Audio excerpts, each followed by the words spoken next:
Welcome to my Wijk aan Zee round 8 report. At the start of the round, two players were sharing the lead, Vasil Ivanchuk and Magnus Carlsen. Let's see how they both got on today. So, first game, Ivanchuk against Wesley So, who's been having a very good tournament up till now. Ivanchuk has played a so-called anti-martial system. So he hasn't played c3, and this is meant to discourage black from playing d5, but Wesley plays d5 anyway. And after this exchange, you can see that white can take this pawn, but that actually unleashes great energy in black's position. So Ivanchuk waited, like d2, and he's hoping that black is going to defend this pawn with a move like f6. But that weakens this diagonal and this one too, actually. And then white tries to break open the position with c3 and d4, and that's quite pleasant. But Wesley just played queen d7. It's a good reaction, and actually this is quite a well-known position. If black doesn't weaken himself defending e5, then, well, actually he has very good play, just bringing his pieces into the middle of the board. So Ivanchuk took this pawn. And this was actually exactly the position that occurred in the game Anand-Aronian from the Candidates Tournament in 2014. I think it was the first round, actually. And Anand won a beautiful game after Aronian played knight f6. Aronian didn't quite get enough compensation for the pawn. But it was subsequently discovered by many players that knight f4 actually offers black very good compensation for the pawn. There was even a theoretical article written on this move. Well, as Wesley So said after the game, everybody's analysed this. But apparently not Ivanchuk. In this position, he thought for 9 minutes. So clearly he wasn't familiar with the variation. Now you can see that with the knight coming to f4, in combination with the bishop, that g2 pawn is under fire. And already you can see that, black's rooks are connected. This bishop might well come into the game via d6 or perhaps f6 to attack the rook. And with the white's rook and bishop stuck over on the queen side, this is already very dangerous for white. Ivanchuk blocked the diagonal with knight f3. And Wesley, as you can probably see from the clock times, thought for precisely 8 seconds before he gave up his knight. This has all been analysed in this theoretical article. So black is a piece down. Now he's just played a5, and this is an excellent move. First of all, you can see that black is trying to trap the bishop on b3, but of course there's another point to this move. You want to play rook to a6, swinging the rook across to attack the king. And Ivanchuk thought for 23 minutes here, but didn't come up with a very good response. After the game, Wesley said, well, perhaps white can just give the piece back like this. So black traps the bishop, and then if you retreat the rook to protect the knight. But in a position like this, and white is still a pawn up, and Wesley thought, well, it's probably okay for white. But I think this is still extremely unpleasant to defend with that bishop just slicing across through to the king. I think a tough position to defend. Ivanchuk decided to give up rook for bishop straight away, hoping to reduce black's attacking force, and played c3 in order to drop the bishop back. But I think this is almost impossible to defend now. The rook comes across to join the attack, and yeah, this rook on a1 simply is too slow in entering the game. And, well, this was a very nice moment. Rook g6 check is possible, but rook f6, excellent move from Wesley. So he thought for almost 20 minutes before playing this move, and I think it's very strong. Obviously the knight is attacked. White has to play d5. And the problem is now that, having driven the bishop back, now the rook enters the game, and with two rooks and a bishop and a queen against the king, this is all over. So this was a way of just tempting White's pawn forward. And the game didn't last very much longer. Queen e1, wanting to trade queens, of course, but that was sidestepped.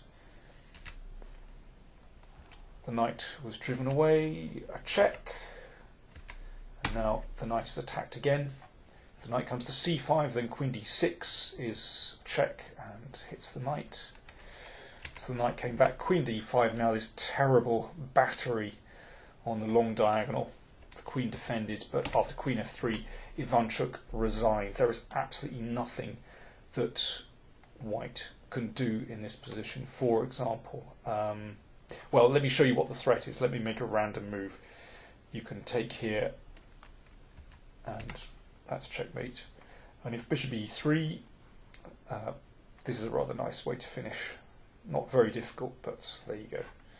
And that's going to be made very soon. So, Wesley So wins a very nice game. As he said afterwards, I won today because of the opening. That's probably true, but opening preparation is still a very important part of the games, and he did his work very well. After that victory, he's now number 6 in the world on the live ratings. He's only 21 years old. He's been having an incredible year.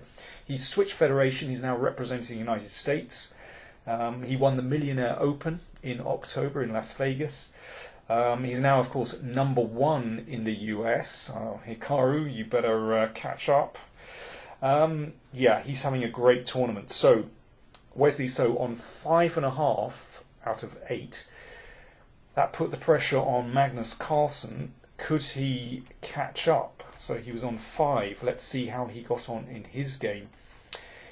Magnus had the black pieces against Bahadur Jobava. As we know, Bahadur plays some incredible chess, and he started with 1b3 today and played a really bizarre opening, probably a bad opening, but Magnus didn't get much, and Bahadur played very well indeed. And well, we joined the game after 37 moves, and we can see that it's knight against bishop, it's level pawns.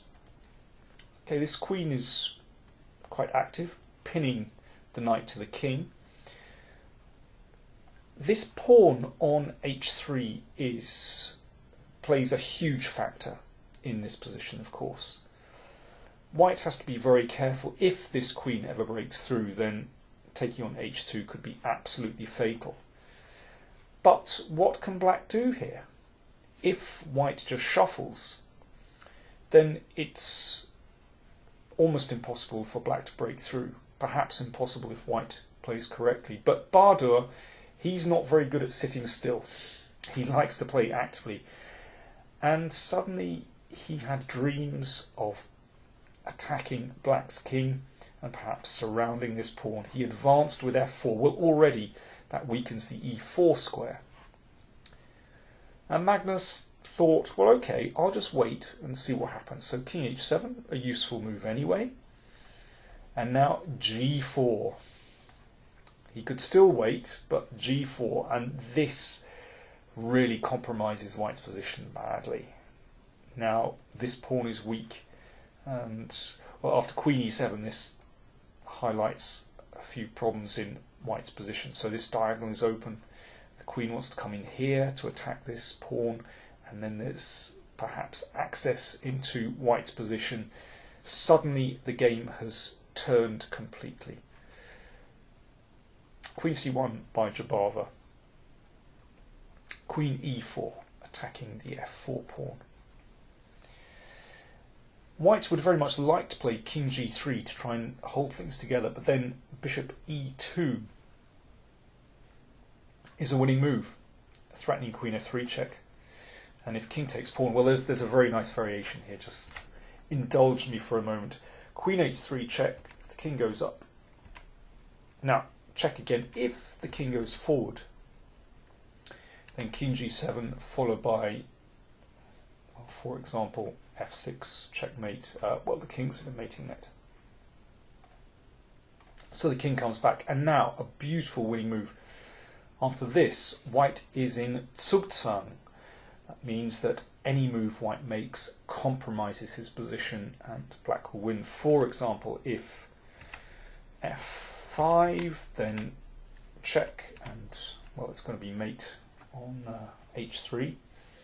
Or if g5, then f5, and well, again, it's going to be mate very soon. So I can take here. Yeah, it's all over. And if queen d2, that's not a very good waiting move because of bishop takes pawn check. Well, it goes on. It's a winning position. So king g3 just doesn't work. So Bardot pushed on with f5, but then check, and this was taken. And the knight takes is impossible because of the pin. And now bishop d3. And Magnus picked up this pawn, and that was really all over. Well, the game lasted a few moves longer, but basically white is completely lost here. His king is still in trouble. This is still a liability. Well, in fact, there are targets all over white's position. Magnus wrapped it up very quickly and very easily. So, after that, Magnus leapt back into the lead. So Carlsen with 6 points out of 8. And then 3 players on 5.5. Wesley So, Maxime Vachier-Lagrave, who actually crushed Anish Giri today very quickly, and Ding Liren from China, also on 5.5. He beat Šarić very easily. So those 4 players out in the lead, and I don't think it's any coincidence that those are 4 of the youngest players in the tournament. Carlsen and Vachier-Lagrave, 24 years old, Wesley So, 21, and Ding is 22 years old. The new generation is coming. Monday is a rest day in Wijk aan Zee. They play round 9 on Tuesday. Thanks for watching.